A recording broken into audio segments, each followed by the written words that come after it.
I'll never ask for anything else again. I swear, Mom. As kids, we've all said it at one point. We find something that seems the most amazing item in the world, and we just have to have it, no matter what. For me, it was the newest handheld, a Game Boy Color. It was the most beautiful thing to a 6-year-old, especially when all my friends were getting theirs. Growing up with 4 brothers and sisters and not especially well off, my parents did their best, but we struggled to get by most of the time. They did their best to give us comforts and toys, but new electronics were out of the question. Hell, we were still working off an old television that still used rabbit ears. I was the youngest of the 5 of us, so that meant a lot of hand-me-downs as well. I was used to it, but still held some resentment to my siblings, and of course, still begged for the Game Boy Color. They said they would do their best. Bless their hearts. Shortly after my birthday, my mom and dad presented me with a box. I was surprised, but they said that they had found something they knew I wanted very badly, and I had been good.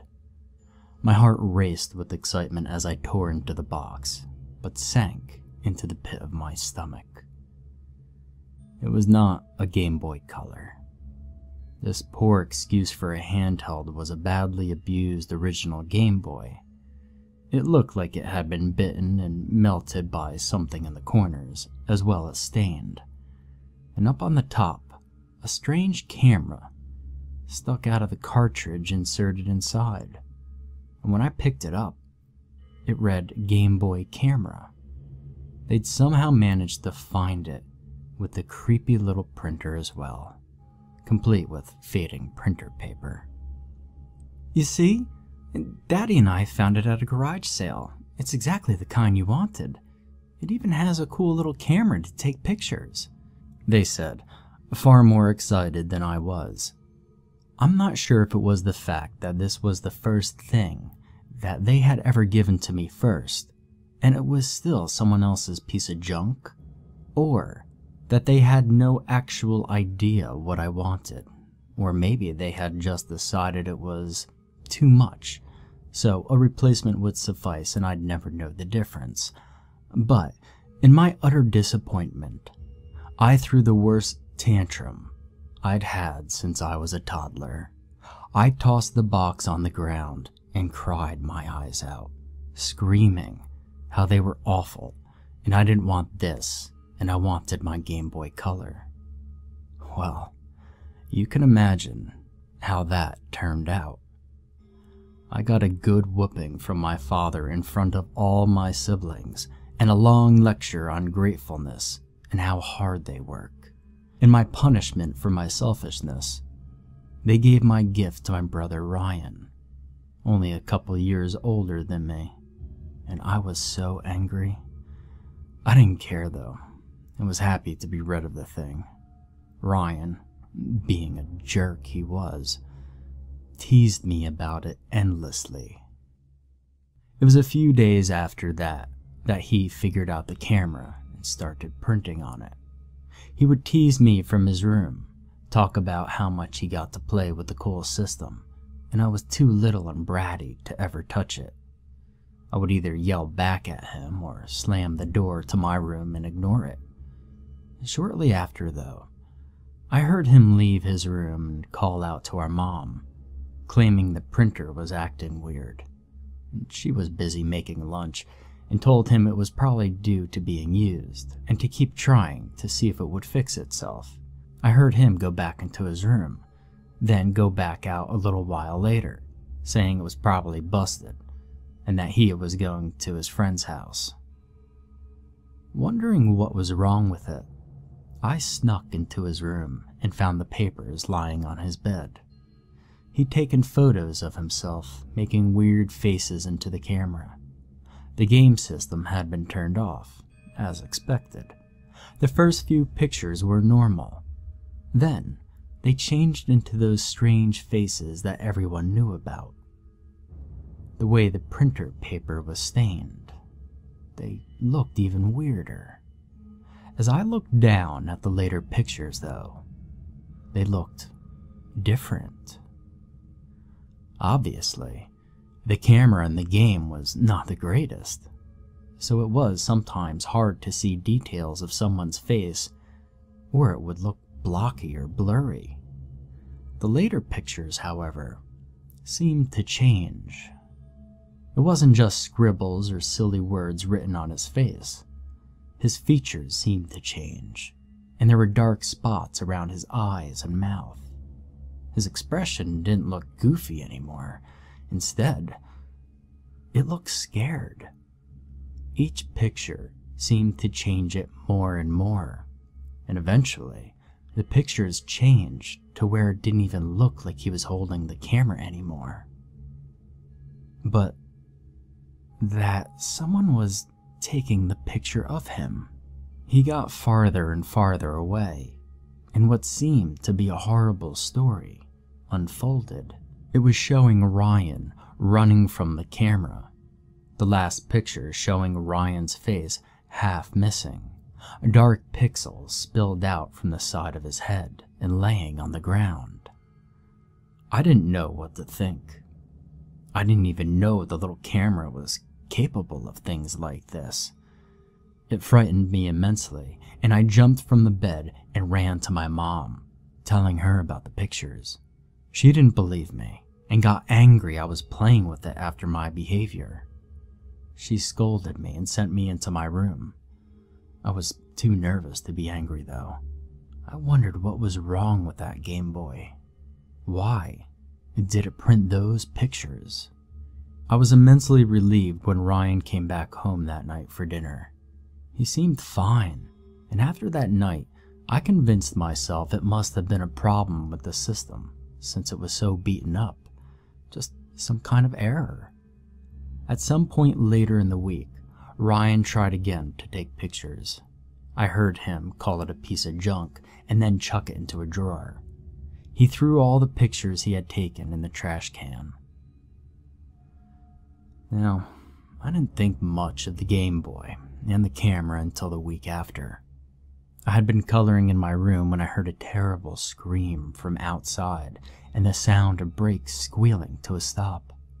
Immediately, we all jumped up and ran outside to find out what had happened, along with our neighbors. The sight that greeted us all still is burned into my memory. Ryan had gone to walk across the street to his friend's house, just as he would any other day, and a man had come speeding down the street and hit him. He'd been pulled under the car, and his head half crushed under the tires as the man hit the brakes. My brother's brain and skull were splattered, and a pool of blood soaking into the street. I still remember the cry of agony and horror my mother let out, and the rage and grief in my father's eye as he pulled the man from the car and shouted at him, asking him what in the hell he had been doing to hit a child. My sisters, they pulled me back inside, trying to comfort me and shield me from the sight, but the damage was done. I'd seen exactly what the picture had showed me, and I knew that Game Boy had been the cause. In my naivete, I tried to tell them, hoping they would believe me. They didn't believe me at all, and it made one of my sisters fall apart. The next few weeks were miserable. My parents were inconsolable, and my mother would barely take care of the house and us. My eldest sister, Andrea, took over her role and struggled with it, angry with us and dealing with her own grief. She also took over cleaning out Ryan's side of the room that he shared with my other brother. At some point, she found the Game Boy and the Game Boy camera and asked if I wanted it. I told her it was cursed, that it had killed Ryan. She said that I was being cruel to our parents by turning their gift that was meant for me into a guilt trip and that I needed to stop being so selfish. The funeral for Ryan caused even more money stress on the family, and slowly, even at the young age I was, I could see they were not able to handle any of it well. I did my best at that point to keep out of trouble, and I didn't say anything more about the Game Boy camera.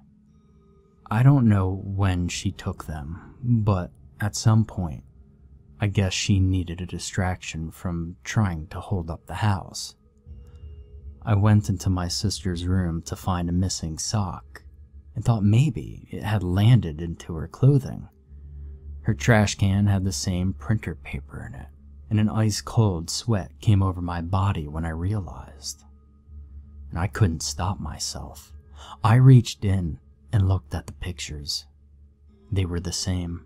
Andrea's face was slowly transforming into looks of horror and fear before showing her in a grotesque and terrifying position that I could only assume was a clue to how she would die.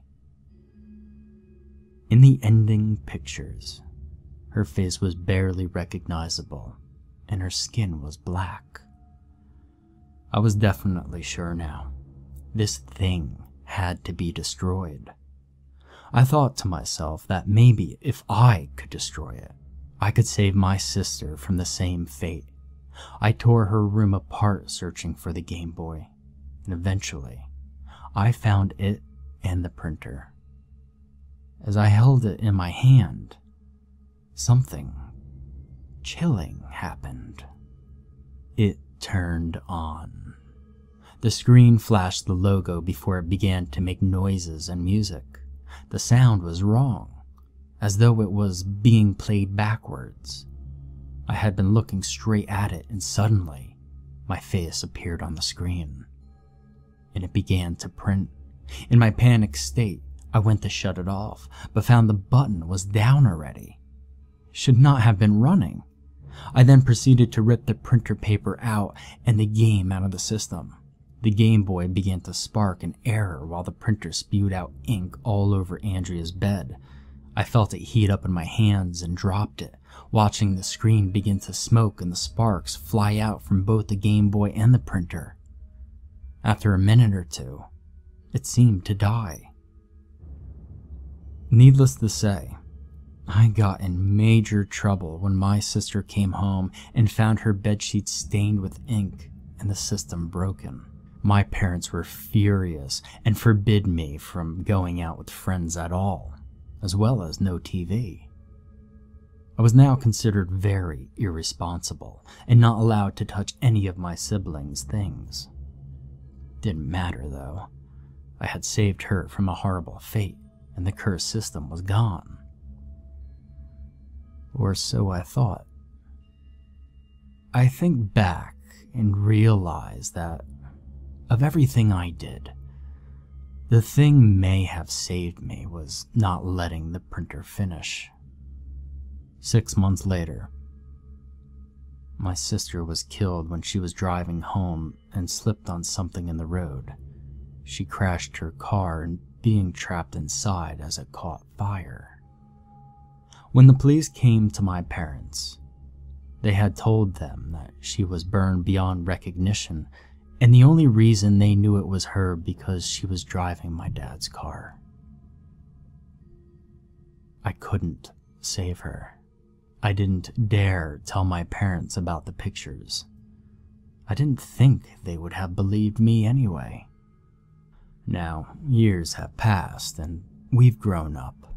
My parents never really recovered from Ryan and Andrea's deaths, and they have struggled immensely. The three of us take care of them now, though we still have the old rabbit ears television for comfort's sake. There's still one thought that haunts me, though. It makes it hard to sleep at night. I never found out what they did with the broken Game Boy, the camera and the printer.